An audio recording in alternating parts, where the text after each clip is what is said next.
Hey there friends, Nibs again. Going to get out and do a little shooting tonight.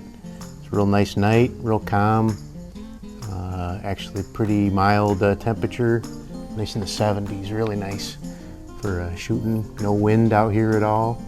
So I brought out a couple cool old guns from my collection, a pair of basically the same thing, if you've watched any of my videos or on my channel at all, you know I like these old Mossbergs, and so what we have here today is a pair of Mossberg 142As. So the 142A came out in 1949. I'm not sure how long they made them. They made them for quite a while. But both of these that I have here are actually first year production. And a quick way to tell is the bolt handle here, shaped like a little barrel or a keg or whatever you want to call it.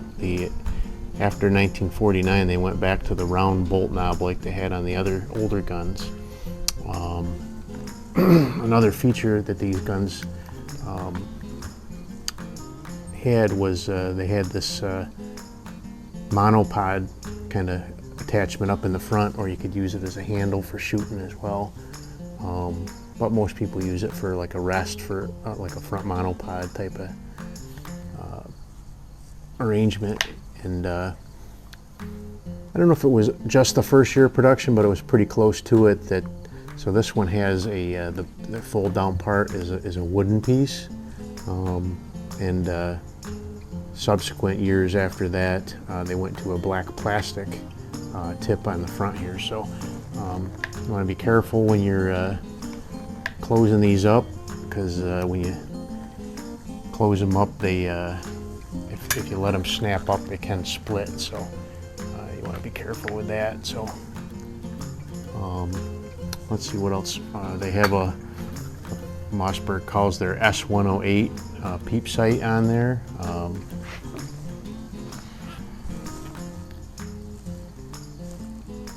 It's a stamped sheet metal little arrangement there on that. They have a 7-round box magazine. Got these guys loaded up with some Aguila Super Extra high velocity. These are 40 grain plated bullets, rated at 1280 feet per second. Most of the time I try to avoid shooting a vintage gun with high velocity ammo, but these are newer vintage guns, and they were actually built to take that kind of power from a bullet.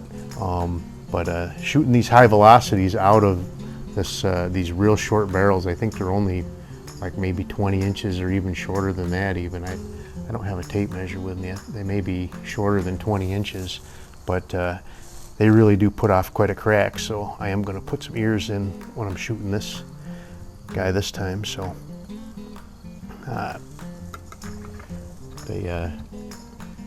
these little actual barrel knobs aren't the most comfortable to handle. I mean, they're not terrible, but the round knobs are actually a better overall. If you're going to be shooting a whole bunch of rounds, I would prefer to have the standard round knob. I could see where this would start to wear on your fingers if you were shooting a ton of rounds with it. But so these guys are a lot of fun to shoot. Oh, wouldn't go in there for a sec. They're a lot of fun to shoot. They're short and handy. So let's see, you can fold this down and use that for like a little bipod.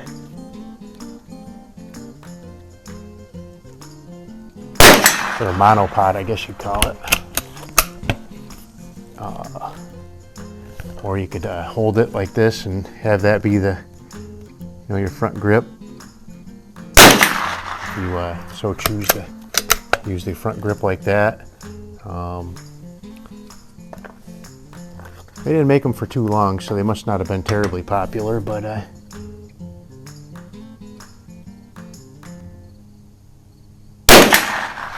they did have a, that's it for that one. So they did have a model 152A as well, which was a semi-automatic. I have one of those at home as well. Also has the same arrangement for peep sight on the back, and it has a protected hooded post in the front, just like these ones do.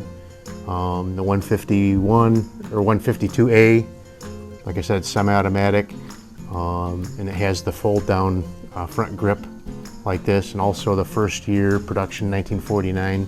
They had the wooden front grip, and then they switched over to a plastic.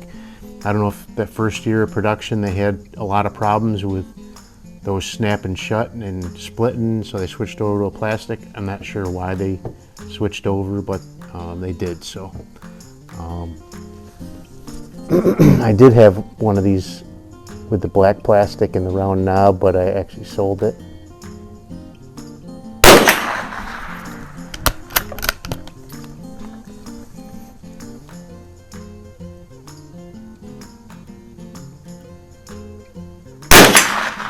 Triggers on these guys are pretty stiff. So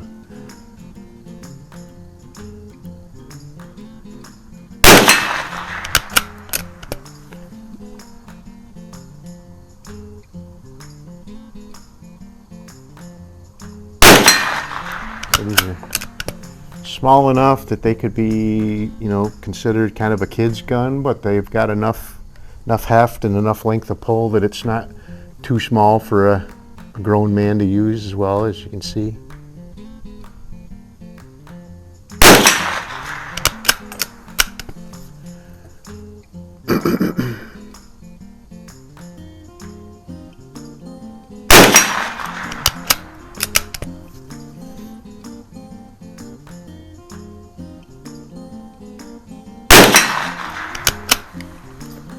That's it for that one. So, not sure if anybody doesn't already realize this or doesn't know this, but so before 1949, all of the Mossberg models were, you know, 42 or 44 or 46, just two numbers, and you know, that depending on, a 46 was tube feed, a 44 or 42 were magazine fed. And then in 1949, they converted all of their models to have scope grooves on the receiver, so you could mount rimfire rings. And I'm not sure if they originated those or not, but you know, they were the first ones to do it in the U.S. anyway, and I'm not sure where the idea came from, but they were the first ones to do it in the U.S. that I know of. And so all of their models in 1949, they took the 42 and made it a 142. They got a 142M, they got a 146, 146BA, all that, all those numbers. So instead of just being a 46, it's a 146 now. And with that 1 in front of it, that denotes that it would have scope grooves on it. There is one gun that's a 100 series that doesn't have scope grooves on it, and I have that at home. It's a 144 US property.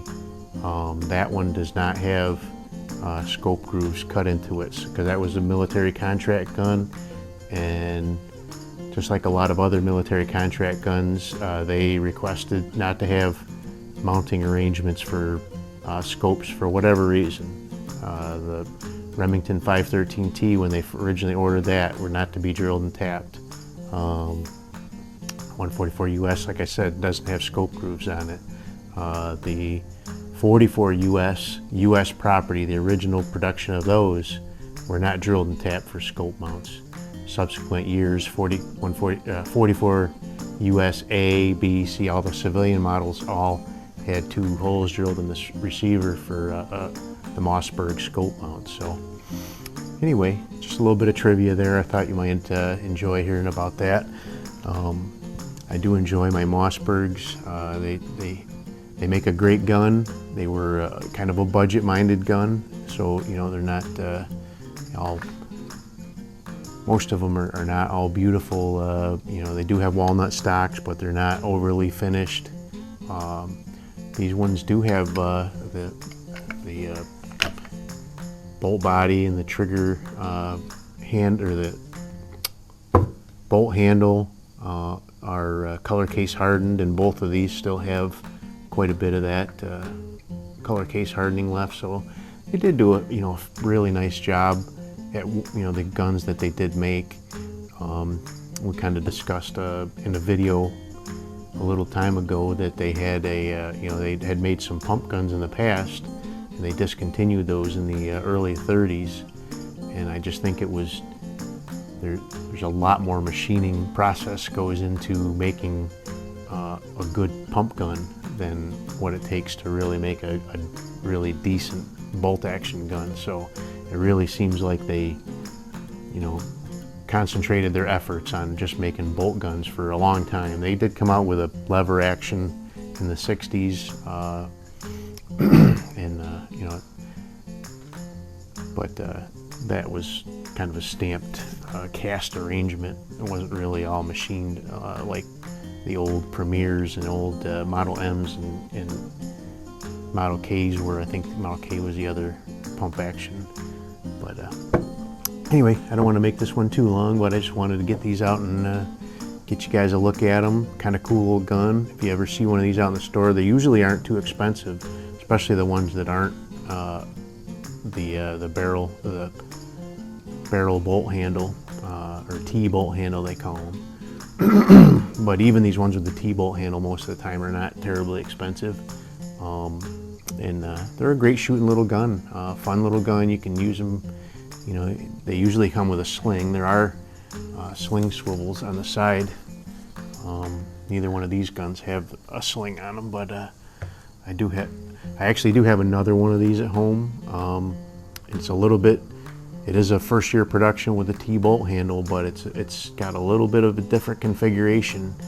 It has an original Mossberg mounted scope on it, and it has a S130 peep sight, which is, I have read, and I haven't found any Mossberg documentation to back it up, but I have read that if you ordered your 142A from the factory with a factory scope, they would put the S130 on there so that you could swing the peep sight, the aperture out of the way to not interfere with the scope, because the S108 here does not have any means to conveniently move that out of the way. I mean, you can unscrew the whole thing and flip it around, but then you've just lost your zero. But with the S130, it's actually allows it to pivot, so that works out a lot better. So I have read in a couple different places that if you ordered it with the scope, you would come with an S130. So if anybody knows anything different or can confirm that for me, leave a comment down below, and let's discuss that. I'd be happy to hear from you about that. So anyway, I'm rambling on here, but I hope you enjoyed the video, and if you did, please like and share and subscribe. Channel's been growing pretty good. I'm really happy about that. Got some ways to go, but I'm really happy about the progress so far. So anyway, I'm gonna wrap it up, but hope you enjoyed the video and have a great day.